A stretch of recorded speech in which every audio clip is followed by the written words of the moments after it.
रोम रोम भाइयों। তো লেবরান্ডু ছাড়ু। আজকে বেঙ্গল না, পুরো ইন্ডিয়া নিয়ে কথা। কি কথা?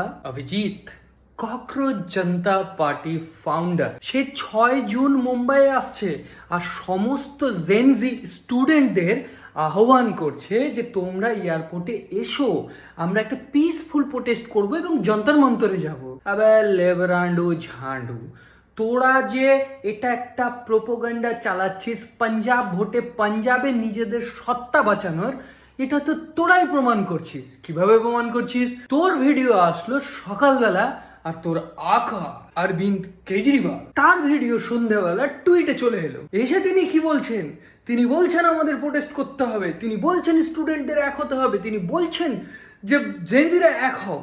আর শুধু তাই নয়, তার সাথে সাথে তিনি বলছেন এই দেশের জন্য চাই একজন শিক্ষিত পড়াশোনা করা প্রধানমন্ত্রীর।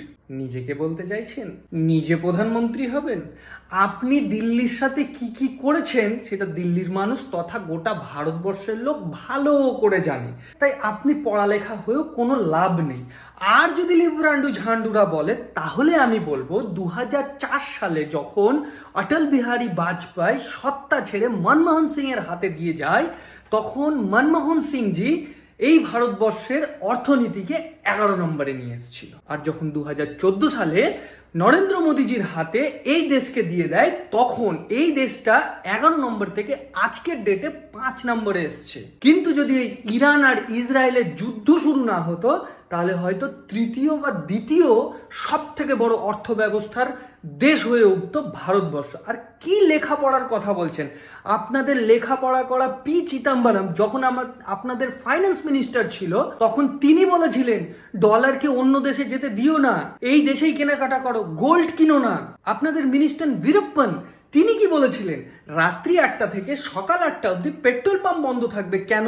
তখন তো দেশে কোনো বড় ক্রাইসিসও ছিল না, আর যদি এটা স্যাংশন হয়ে যেত তাহলে 12 ঘন্টা দেশের লোক পেট্রোল পেত না। এই তো হচ্ছে সব পড়াশোনা করা শিক্ষিত মন্ত্রীদের কথা। আর বলছেন নরেন্দ্র মোদীর কথা, তিনিও শিক্ষিত।